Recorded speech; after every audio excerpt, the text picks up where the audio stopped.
seluas angkasa, suara Tuhan mengasihiku.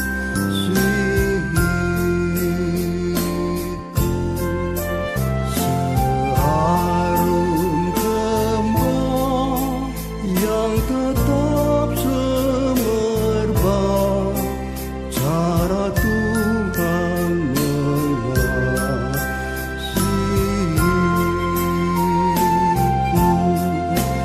Damai-Nya tetap besertaku, dan surga pengharapanku.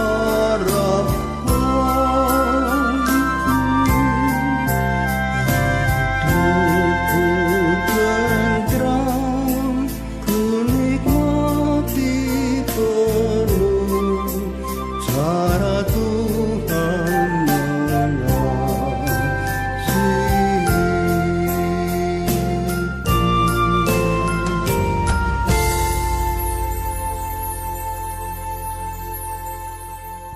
Shalom keluarga damai dan Sobat Samas.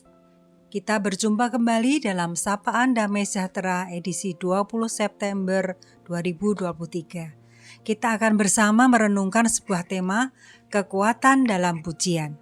Mari kita berdoa. Ya Allah yang Maha Kasih, terima kasih kalau kami boleh bangun di hari yang baru ini untuk memulai kehidupan yang masih Engkau berikan. Kami mohon penyertaan-Mu, biarlah kehidupan kami menjadi puji-pujian yang manis yang membawa orang mengenal akan cinta kasih-Mu. Dalam nama Tuhan Yesus kami berdoa. Amin. Bacaan diambil dari Mazmur 104 ayat 33 dan 34. Aku hendak menyanyi bagi Tuhan selama aku hidup. Aku hendak bermazmur bagi Allahku selagi aku ada. Bapak, Ibu, Saudara terkasih, di bulan ini kita banyak membaca dan merenungkan kitab Mazmur, suatu kitab yang indah, apalagi jika kita mendengarnya dengan dinyanyikan atau didaraskan. Meskipun nada-nadanya agak susah dinyanyikan, tapi saya pribadi sangat menikmati. Dalam kitab Mazmur, banyak sekali puji-pujian yang dinaikkan dalam kondisi apapun, baik itu umat dalam kondisi senang, sedih, atau dalam pergumulan. Tidak salah kalau Mazmur menjadi gambaran perjumpaan Tuhan dengan umatnya. Bagaimana dalam kehidupan kita? Apakah ada puji-pujian yang kita naikkan kepada Tuhan? Aku kan gak punya suara bagus, atau aku gak bisa nyanyi. Bukankah alasan seperti itu yang sering kita utarakan? Atau kalau kita memang gak bisa menyanyi, apakah kita punya lagu rohani favorit yang sering kita dengarkan? Lagu yang mewakili pergumulan kita dan menjadi kekuatan bagi kita jika kita mendengarkannya? Dalam perjalanan pelayanan perkunjungan, hal yang paling berat tapi sekaligus meninggalkan kesan yang mendalam adalah jika saya diajak Pak Pendeta mendampingi saat-saat seseorang dalam kondisi terminal. Kondisi yang tidak tahu kapan ujungnya. Dan bagaimana kita harus mempersiapkan seseorang siap bertemu dengan Tuhan.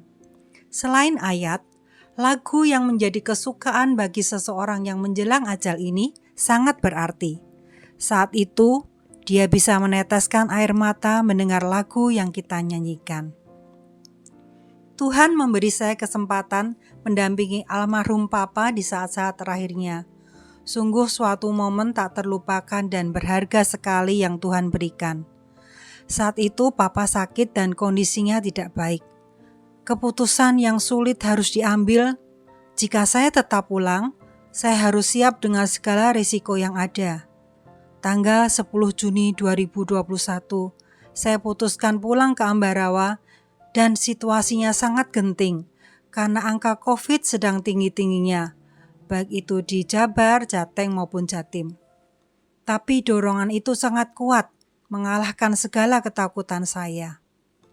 Tanggal 11 Juni subuh sekitar pukul 3, Papa mengeluh karena badannya nggak nyaman dan sesak nafas, jadi harus dibantu dengan oksigen. Disitulah percakapan intens saya dan Papa tentang persiapan pulang itu. Di dalam kesakitannya saya ingatkan bahwa Papa harus terus gondelan sama Tuhan. Hatinya harus terus berpaut pada Tuhan. Percaya Tuhan akan melepaskan semua sakit yang dialami. Saya juga ingatkan bagaimana Tuhan mengasihinya sampai mati di atas kayu salib menebus semua dosanya. Papa saya sangat suka menyanyi, bahkan sempat rekaman dan kemudian lagunya diupload di YouTube sebagai hadiah ulang tahunnya yang ke-78. Papa sangat senang sekaligus bangga saat itu. Lagu yang kita dengarkan di awal adalah salah satu rekaman suara Papa yang sekarang ini menjadi warisan yang berharga buat kami.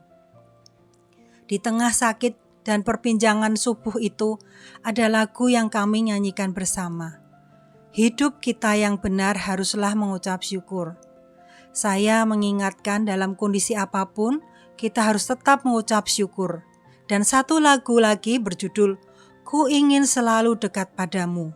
Dalam lagu ini saya ingatkan Papa untuk terus mengikut Tuhan dan jangan melepaskan tangan Tuhan. Papa masih bisa ikutin kata-kata lagu itu sampai akhirnya saya bertanya, apakah Papa siap untuk pulang? Dan Papa jawab, oh ya siap, payah kalau nggak siap. Saya sungguh lega dengar jawaban itu. Masih banyak perbincangan lain yang kami percakapan waktu itu, tapi semuanya tentang persiapan untuk bertemu Tuhan. Sampai akhirnya pukul 5:28 Papa menyanyikan sebuah lagu dalam bahasa Jawa yang saya baru dengar saat itu. Lagu itu kalau diartikan, Tuhan, saya datang untuk menyerahkan nyawa saya. Selepas lagu itu Papa nggak banyak bicara lagi. Sepertinya Papa tertidur karena kecapean ngobrol dengan saya. Tapi ternyata itu adalah percakapan terakhir saya dengan Papa. Sekitar pukul 10 kami panggil ambulan untuk bawa Papa ke rumah sakit Ken Saras. Bersyukur malam itu Papa dapat kamar di ruang isolasi yang waktu itu sangatlah terbatas. Papa dirawat selama 7 hari. Tanggal 18 Juni 2021, Papa berpulang. Sedih, kehilangan, sudah pasti, apalagi kami bersaudara tidak bisa mengantarkan Papa di kremasi. Tapi suatu penghiburan yang Tuhan berikan bahwa Papa sudah berjumpa dengan juru selamat yang disembahnya. Hal itu membuat kami sungguh lega dan bersyukur. Ayat kita hari ini berkata, Aku hendak menyanyi bagi Tuhan selama aku hidup. Aku hendak bermazmur bagi Allahku selama aku ada. Lagu pujian apakah yang sudah Bapak, Ibu, Saudara nyanyikan untuk Tuhan selama Tuhan masih memberi nafas buat kita sekalian? Pilihlah paling tidak satu lagu pujian favorit yang sesuai dengan pergumulan Bapak, Ibu, Saudara.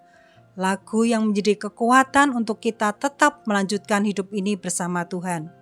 Imani dan hidupi lagu itu, sehingga lagu itu sungguh menjadi kekuatan bagi hidup kita.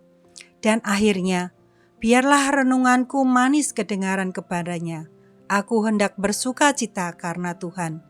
Biarlah Allah memampukan kita menjadi pujian yang hidup, yang membawa orang lain datang kepada Allah dan mengenal cinta kasih-Nya. Amin.